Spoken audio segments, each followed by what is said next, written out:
Pemirsa, Kubu Ahok telah menghadirkan saksi-saksi yang meringankan, diantaranya saksi ahli agama, ahli bahasa, dan pidana. Masing-masing ahli menyatakan tidak ada perkataan Ahok yang menjurus pada penodaan agama. Nah, kami akan mengulasnya kembali bersama dengan dua orang narasumber kami. Tadi saya sudah perkenalkan, saya perkenalkan kembali.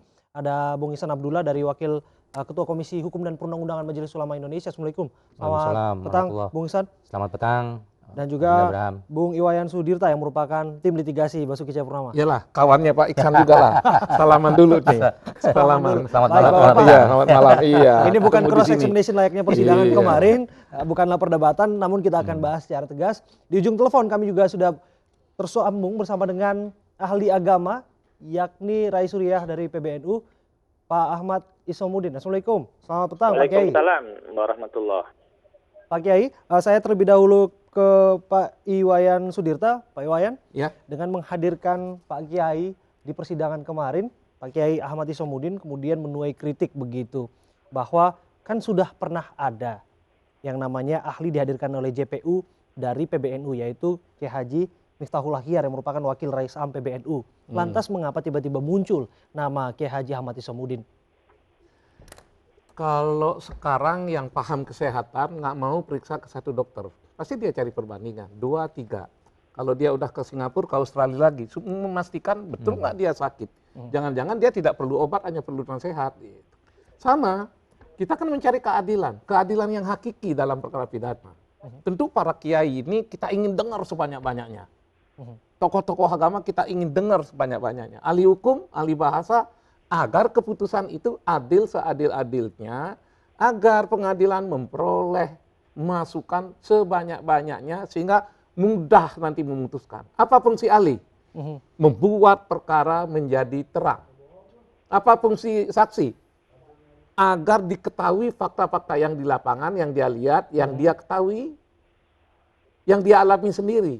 Nah, Baik. kalau ini dibuat sebanyak-banyaknya, semakin mudahlah hakim memberikan putusan seadil-adilnya. Gitu. Baik, Anda sebutkan tadi bahwa fungsi ahli adalah membuat perkara semakin terang. Kita sudah dengarkan keterangan ataupun tepatnya kesaksian dari seorang ahli, yaitu Pak Miftahul Akhyar. Lantas keterangan dan kesaksian seperti apa yang sebetulnya Anda harapkan yang bisa terungkap melalui Pak Kiai Haji Ahmad Isomuddin? Ada sebagian yang bisa saya katakan di sini, apalagi di depan tokoh kita, tidak semua akan saya sampaikan. Tapi yang paling penting saya sampaikan, saya yakin Ahok ini tidak bersalah. Baik. Karena itu saya harus mencari siapa orang yang bisa memberikan jalan terang agar hakim nanti memutuskan tidak bersalah. Salah satu diantaranya adalah ahli agama Kiai Isomuddin ini. Dan kemarin secara telak menyampaikan bahwa bagaimana Ahok tidak bersalah. Dibolak-balik dengan berbagai pertanyaan, jawabannya tetap tidak ada penodaan agama. Baik. Dibolak-balik dengan pertanyaannya, Ahok tidak punya niat, Baik. tidak punya unsur kesengajaan. Baik. Makanya menjadi terang perkara itu. Baik, saya ke Pak Kiai Ahmad Isomuddin jika demikian. Pak Kiai, yang saya pahami dalam berbagai media pernyataan Anda mewakili hadir sebagai personal begitu, tanpa mewakili jabatan struktural Anda di PBNU. Namun yang saya ingin ketahui adalah bagaimana Anda merespon nada negatif masyarakat yang menyatakan bahwa sebetulnya Anda tidak representasi dari PBNU dalam persidangan kemarin. Terima kasih. Saya memang hadir di persidangan sebagai pribadi, tidak mewakili PBNU sebagai Rois Syuriah. Saya tidak mewakili sebagai Rois Syuriah PBNU, juga tidak mewakili Komisi Fatwa MUI, di mana saya juga menjadi salah satu wakil ketua Komisi Fatwa MUI. Saya hadir sebagai pribadi. Baik. Jika demikian, apa sebetulnya yang Anda sampaikan di muka persidangan kemarin? Saya menyampaikan apa yang ditanyakan oleh semua pihak. Dari Dewan Hakim, kemudian dari penasehat hukum Pak Basuki Cahayapurnama, dan yang terakhir menjawab pertanyaan-pertanyaan yang diajukan dari jaksa penuntut umum. Kehadiran saya tentu dirasa penting dalam persidangan tersebut dikarenakan hakim memerlukan pertimbangan-pertimbangan dan wajib untuk mendengar semua pihak.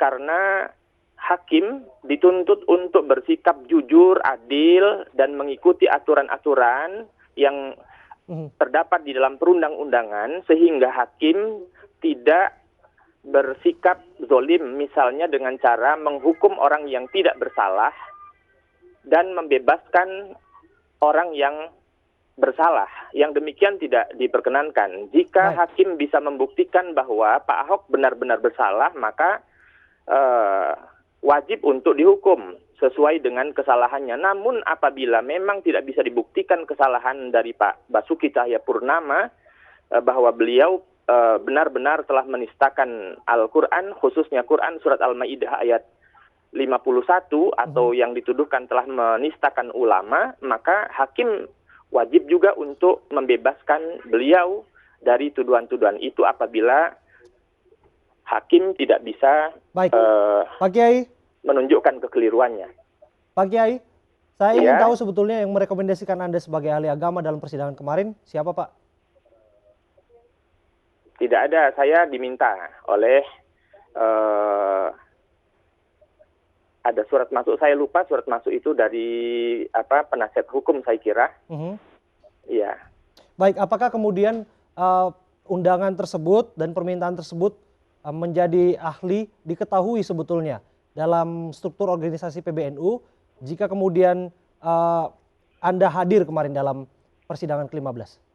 Saya kira orang-orang PBNU, karena saya juga rajin pergi ke kantor PBNU, ngantor, ya mereka pasti sudah mendengar bahwa saya akan menjadi seorang saksi ahli agama di persidangan Basuki Cahayapurnama yang ke-15. Baik, lantas jika demikian apa reaksi dari Pak Miftahul Ihar misalnya, ataupun kemudian ketua umum Anda mengetahui bahwa Anda hadir sebagai ahli? Saya kira mereka juga sudah mengetahui bahwa saya hadir. Bahkan sebelum sidang pun sudah ada barangkali wawancara dengan saya maupun dengan Kiai Haji Miftahul Ihar via telepon atau langsung, saya tidak tahu. Iya, jadi seperti saya katakan bahwa tidak ada persoalan ketika saya hadir sebagai pribadi. Bukan, oleh karena itu saya katakan dari awal saya hadir dalam persidangan sebagai saksi ahli agama, bukan sebagai mewakili pengurus besar Nahdlatul Ulama, juga tidak pula dari Majelis Ulama Indonesia. Baik, saya ke Bung Ihsan Abdullah. Bung Ihsan, komentar Anda. Ya, Assalamualaikum warahmatullahi wabarakatuh. Kiai Som, saya Ihsan Abdullah. Oh iya Bapak. Ya, dan kita mungkin sering jumpa dalam forum-forum. Iya Bapak. Ya, ini sahabat saya, Ya, Bung Wayan. ya nanti kita jalan-jalan ke Bali, Pak. Ya, jadi apa yang diupayakan oleh kuasa hukum Pak Basuki Cahayapurnama sebagai terdakwa itu suatu hal yang wajar, sah, Ya. untuk membuktikan atau untuk memberikan saksi adecas. Ya. Tapi apa yang disampaikan tadi dari awal bahwa untuk mendapatkan second opini, nah saya kira juga ini ada etikanya nih, ya, kepada Pak Isom dan Pak Bung Wayan. Etika seperti apa yang Anda maksud? Etika yang dimaksud begini, andai kata tadi dianalogkan sebagai dokter, kalau dokter dalam satu rumah sakit, ya toh, kan sudah ada nih medical report namanya. Seseorang ini didiagnosa menderita atau mengidap penyakit X. Ini disampaikan oleh profesor dokter ahli X. Katakanlah ahli jiwa, ya. Apakah dimungkinkan kemudian di dalam rumah sakit itu diminta lagi second opini oleh dokter yang sama di rumah sakit itu? Nah, kan nggak mungkin itu. Artinya bahwa ada etika dibangun, apalagi yang namanya Nahdlatul Ulama, pengurus besar Nahdlatul Ulama itu yang saya tahu ada yang namanya tradisi, yang namanya tawaddu. Tawaddu itu artinya kita menghormati ulama, menghormati kiai. Nah, kiai yang dimintakan oleh negara dalam hal ini Bareskrim itu adalah PBNU, pengurus besar Nahdlatul Ulama dan Muhammadiyah. ya kan? Bukan orang perorangan. Dan disampaikanlah surat tugas kepada Kiai Miftahul Akhyar. Sebagai apa beliau? Sebagai orang yang diberi mandat untuk memberikan keterangan sebagai saksi ahli agama. Beliau jabatannya adalah Wakil Rais Am. Artinya sudah cukup. Boleh? Di situ. Nah, udah cukup dan sudah memberikan keterangan. Baik, saya terlebih dahulu ke Pak Kiai. Apa tanggapan Anda soal urusan etika ini, Pak Kiai? Terima kasih. Saya kira beliau yang Pak Ihsan Abdullah dari MUI ini pertama menganggap bahwa beliau menganalogikan tadi dengan ada profesor, dokter dan sementara dia mengatakan bahwa saya itu tidak mencapai kualifikasi itu. Yang kedua bahwa beliau menyatakan bahwa saya oleh karena itu etis kalau berbicara di sidang pengadilan sebagai saksi ahli agama. Karena sudah dari PBNU ada yang mewakili. Bapak perlu mengetahui bahwa di Nahdlatul Ulama perbedaan-perbedaan itu adalah sesuatu yang sangat wajar. Jangan dicampur adukkan antara ketika saya berbeda pendapat dengan misalnya Yang Mulia Wakil Rais Am PBNU yang telah memberikan keterangannya di Bareskrim maupun keterangannya di dalam sidang. Kemudian orang lain di PBNU tidak diperkenankan hadir dan tidak boleh diperkenankan berbicara pula di dalam konteks kehidupan berbangsa bernegara. Oleh karena itu saya dari awal mengatakan saya tidak mewakili Majelis Ulama Indonesia dan tidak pula mewakili pengurus besar Nahdlatul Ulama. Karena saya sudah mengetahui bahwa MUI jelas di sana ada Kiai Haji Ma'ruf Amin dan lain-lain, dan kemudian di PBNU sudah ada Kiai Miftahul Akhyar. Dan saya sebagai warga negara Indonesia dijamin hak-haknya oleh konstitusi memiliki kebebasan untuk berbicara. Undang-Undang Dasar 1945 memperkenankan saya untuk menyampaikan pendapat, dan itu tidak bisa dilarang. Kalau mereka boleh berbicara, saya harus boleh berbicara. Jangan kemudian diskriminatif semacam itu. Orang boleh berbicara, saya dilarang berbicara. Persoalan etik saya tetap sangat mengagungkan, menghormati Kiai Haji Ma'ruf Amin. Sebab Kiai Haji Ma'ruf Amin selain Ketua Umum MUI yang juga Ketua Umum saya, beliau juga adalah Rais Am PBNU yang juga saya membantunya sehari-hari di dalam kegiatan-kegiatan Nahdlatul Ulama. Oleh karena itu tidak pada tempatnya untuk merendahkan saya dengan mengatakan dengan perbandingan-perbandingan yang saya kira perlu dipikirkan kembali oleh Bapak sebagai orang yang aktif di MUI juga. Baik. Saya kira itu tanggapan saya. Jangan dicampur adukkan antara persoalan-persoalan ilmiah yang biasa terjadi di Nahdlatul Ulama, di mana ulama biasa sekali berbeda pendapat. Di dalam Bahsul Masail misalnya, yang kiai-kiai yang sepuh itu berbeda pendapat dengan yang muda, dan yang muda tetap hormat kepada yang tua. Itu tidak persoalan, dan itu jangan dipersoalkan sebagai persoalan yang tidak etis. Yang demikian ini adalah sesuatu kekeliruan kesimpulan barangkali. Terima kasih. Ada yang ingin berkomentar? Ya, itu yang dimaksud oleh Pak Isom itu perbedaan di internal, seperti misalnya dalam forum Bahsul Masail, dalam forum pengkajian-pengkajian, ya kan? Bukan dalam forum yang terbuka, dan ini adalah persidangan.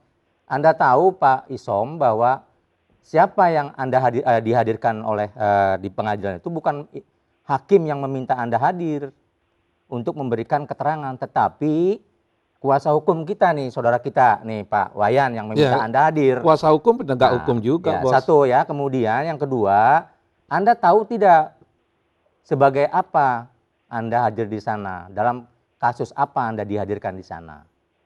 Itu persoalannya dulu.